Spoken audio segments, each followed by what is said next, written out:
Hey everyone, welcome again to Ask, where we have one of the most asked questions, not just of Christians, but really of anyone who thinks about God. So stay tuned for this episode of Ask.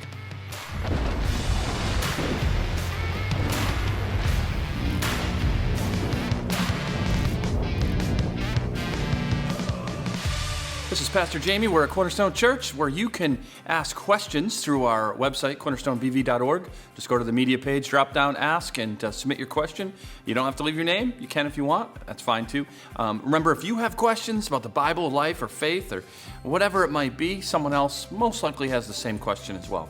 So ask your question. We definitely need them. I've had some really good ones in the last couple of weeks, but still have room for yours. If you ask one, it probably won't be on that episode for that week, but it will be coming up. So stay tuned for that. So this week, someone asked this: how can God be loving and yet allow suffering?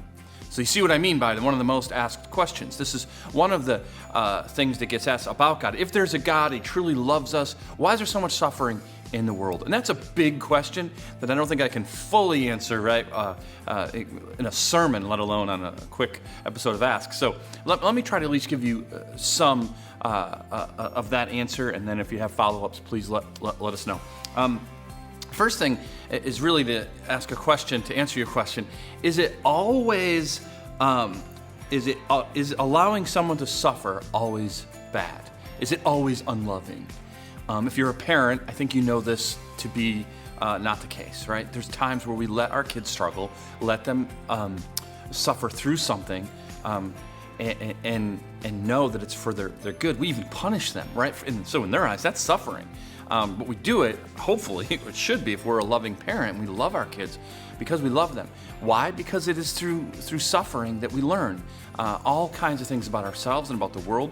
And so when it comes to our faith, suffering will teach us so much about God and so much about our dependence on God. I mean, think about your own life. I mean, how many times did you draw closer to God because of suffering, grief, pain, something in your life? If you didn't have those episodes of suffering, probably would become pretty self-reliant and maybe give empty words about how you believe and trust God, but you don't really need them.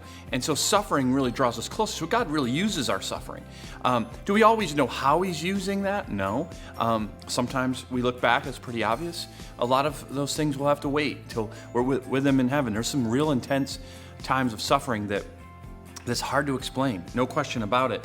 I think one of the reasons people usually ask this question about suffering is because they look around the world and they see certain things that don't seem like our fault, right? Like, why did this happen? Why did this person die? Or why did this catastrophe happen? Why did this accident happen?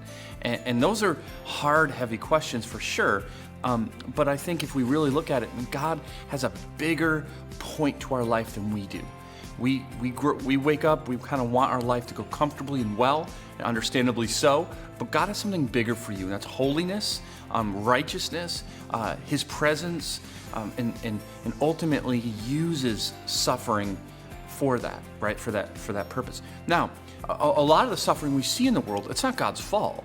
This is the fallen world because of sin.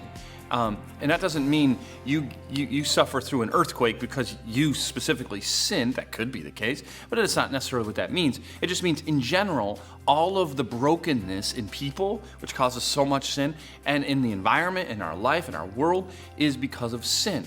And so God is loving, and so He's dealing with that. He dealt with it through Jesus Christ, and He will one day make it all right again. He's just incredibly patient because of His love, waiting for maybe you to come to faith in Christ. So that's why a lot of suffering happens. We also realize that some of our suffering is the consequences of our sin. Not just the world, but my own sin. If I do something wrong, there often comes with that suffering, sometimes immediately and often later on. And probably you're not asking the question because of that. It seems pretty obvious, but I have definitely run into people who think, why has God let me go through this? And we examine their life. It's like, well, you really set a lot of this up by doing things. God loved you enough to give you His word, His truth, how to live, right? And man, when we don't do that, there's consequence. There's a reason why God says to do it His way. And many reasons, in fact, but one of them is because it's the right way for you. Even if in the moment it doesn't seem like it, And eventually you'll find out that, man, there's a lot of bad consequences when we don't do it his way. A lot of other things that could be pointed out there, so feel free to follow up on that. But those are some of the thoughts that I had. Second question is this: as a Christian, how are we supposed to feel, I should say, about the thousands of Afghanistans coming to the country? Are we supposed to welcome them with love, joy, peace, patience, kindness, goodness, and self-control? Pretty much listing off most of the fruit of the Spirit there. Missed a couple, but that's okay. Knowing they will need so much, and just curious, because they are coming. I like how you put the question. And I think you answered it. I mean, honestly, the fruit of the Spirit should be evident in our life, how we treat people regardless of their circumstances and who they are and why they're in our sphere of life. If they do enter that, if they're in the circles that we live, we are to display those fruit of the Spirit towards them. This is an opportunity for me to point out there should be a difference between how we feel about something within our, if you are, right, most of us listening to this are living in the United States of America, probably living in New England, or maybe not, if you see this online somewhere. But let's just say we're in the United States of America.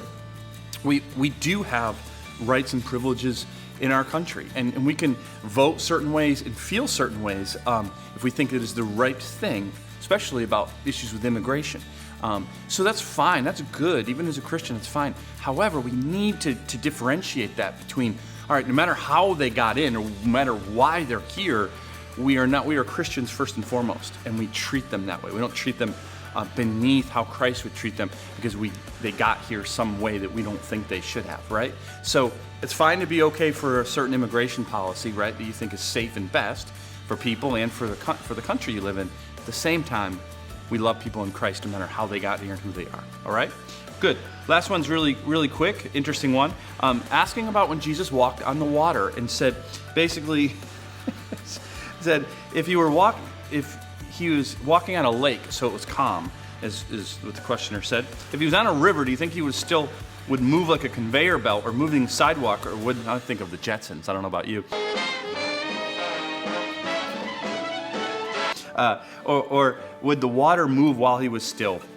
No cheating with whatever Jesus wants instead of what's your opinion. Okay, I don't think it's an opinion at all. I don't think I'll cheat as well, but let me just read from where Jesus walked on the water, Matthew chapter 14. One verse 24. But the boat by this time was a long way away from the land, beaten by the waves, for the wind was against them. So the mistake in the question is this is not a calm, pristine lake. The Sea of Galilee very much acted like we might see in the open ocean. And so it very much was had waves and wind. They were probably 3 miles away because the wind had brought them out there. When you read the rest of the story, Peter is worried because, man, the wind and the waves are kind of crazy around him. And so Jesus clearly had no problem walking on this. And so he had the power and the authority of the winds and the wave. So I don't think it'd be a conveyor belt at all. He can just walk wherever he wants, okay? So maybe I cheated a little bit there. Hopefully not. Great question. We'll see more of your questions next week on Ask. See you this weekend as we continue our Leviticus series at either 5 o'clock Saturday or 9 or 11 on Sunday. Hopefully you'll join us. God bless. See you soon.